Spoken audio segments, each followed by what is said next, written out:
গত 54 বছরের মধ্যে শ্রেষ্ঠ সময়, সবচেয়ে সুন্দর সময়ে জামাত ইসলামী। দর্শক, 2024 সালে অনন্য উচ্চতায় পৌঁছে গিয়েছে জামাত ইসলামী, যেটা জামাত প্রত্যাশাও করেনি। জামাতের প্রত্যাশা ছিল তারা ক্ষমতা যাবে বা ক্ষমতা যাওয়ার যোগ্য হবে 2048 সালে। যদিও এরকম 30 বছর মেয়াদী, 15 বছর মেয়াদী অনেক পরিকল্পনা তাদের ব্যর্থ হয়েছে।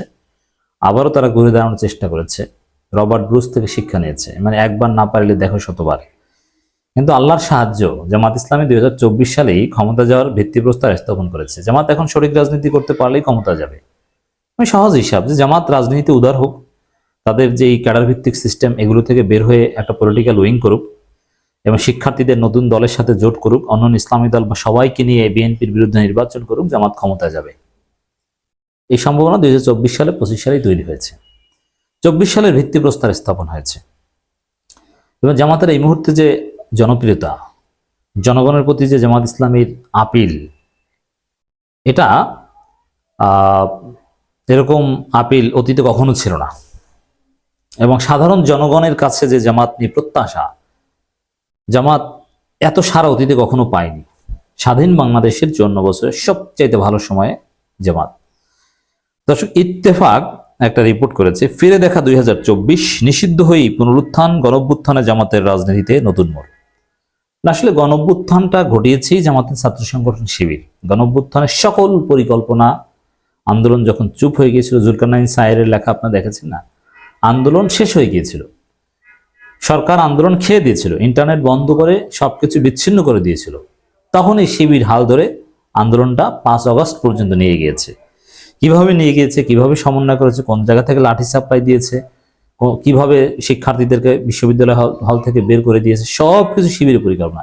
কিভাবে 9 দফা দিয়েছে, 9 দফা 10 দফা ছিল, মির্জা গালিব 10 দফা দিয়েছিল, ওটা কিভাবে ঢাকা ইউনিভার্সিটি শিবিরের সেক্রেটারি ভুলে 9 দফা হয়ে গিয়েছে, সেটা আব্দুল কাদেরের নামে চালিয়ে দেওয়া হয়েছে, এগুলো সবাই জানে।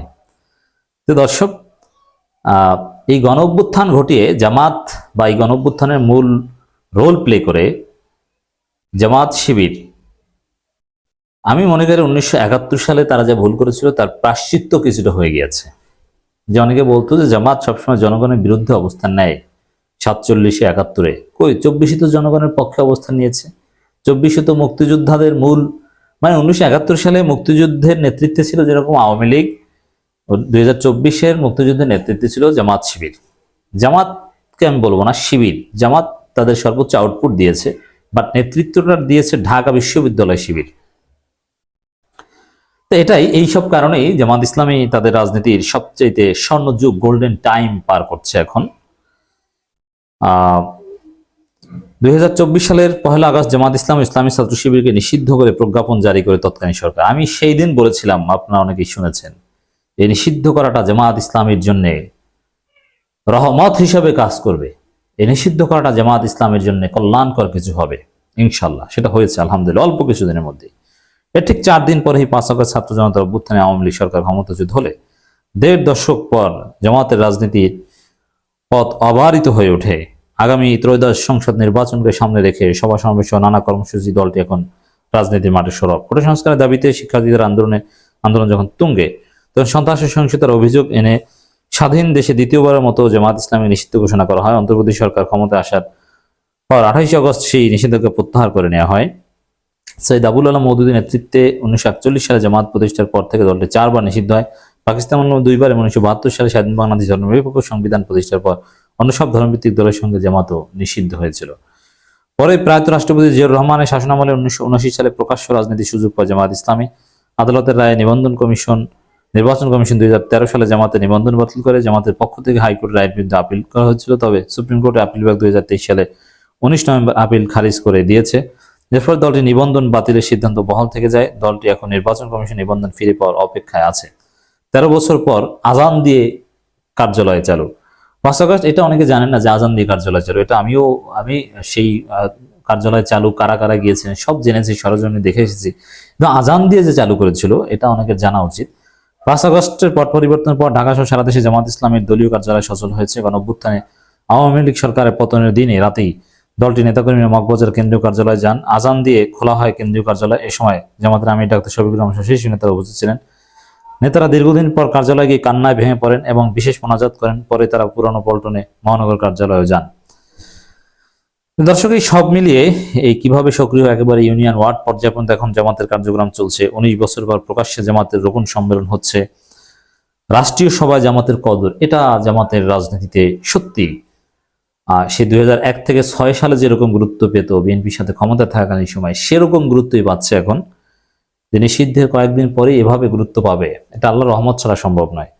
শেখ হাসিনার পালানোর পর দেশের উদ্ভূত পরিস্থিতি সংকট নিরসনে 5 আগস্ট বিভিন্ন রাজনৈতিক দলের বিশিষ্ট ব্যক্তিদের সঙ্গে বৈঠক করেন সেনাবাহিনীর প্রধান জেনারেল ওয়াকারুজ্জামান। সেই বৈঠকে দাওয়াত পান জামাত ইসলামের আমির ডাক্তার শফিকুর রহমান। বৈঠক শেষে সেনাপ্রধান সাংবাদিকদের সাথে কথা বলেন এবং সেখানে জামাতের আমিরের নাম সবার আগে বলেন।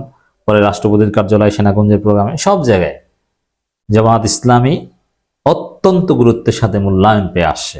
প্রধান উপদেষ্টা কোথাও বৈঠক বা দাওয়াত বা ছবি তোলা দরকার হলে ডাক্তার শফিকুর রহমান সবচেয়ে গুরুত্বপূর্ণ জায়গায় থাকেন। কূটনীতিতেও কদর বেড়েছে। আওয়ামী লীগ সরকার প্রধান পর কূটনীতিক অঙ্গনে জামাতের সমাদর বেড়েছে। 5 আগস্টের পর বাংলাদেশে নিযুক্ত অধিকাংশ দেশের কূটনীতিকদের সঙ্গে বৈঠক করেছে দেশের দলের শীর্ষ নেতারা। আমন্ত্রণ পেয়ে অংশ নিচ্ছেন, তাদের চা কিংবা লাঞ্চ বা ডিনারে দলের মগবাজার কার্যালয়ে গিয়ে সাক্ষাৎ করে এসেছেন। ঢাকায় নিযুক্ত বিভিন্ন দেশের রাষ্ট্রদূতরা। বাংলাদেশ সফররত জাতিসংঘের প্রতিনিধি দলের সঙ্গেও বৈঠক করেছে জামাত ইসলামী। গত 12 ডিসেম্বর দুপুরে রাজধানীর গুলশান জাতিসংঘের আবাসিক কার্যালয়ে বৈঠক অনুষ্ঠিত হয়।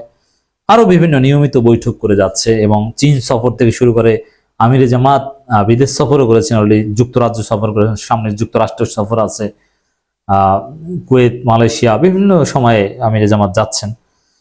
ত্রয়োদশ সংসদ নির্বাচন নিয়ে জামাত তৎপরতা চালাচ্ছে। ইসলামপন্থীদের নিয়ে আলাদা জোট করার পরিকল্পনা, বা আমি সবচেয়ে গুরুত্ব দিচ্ছি যে ছাত্র জনতার সাথে নিয়ে জোট এবং তারপর ইসলামপন্থী সবাইকে নিয়ে একটা বৃহত্তর জোট।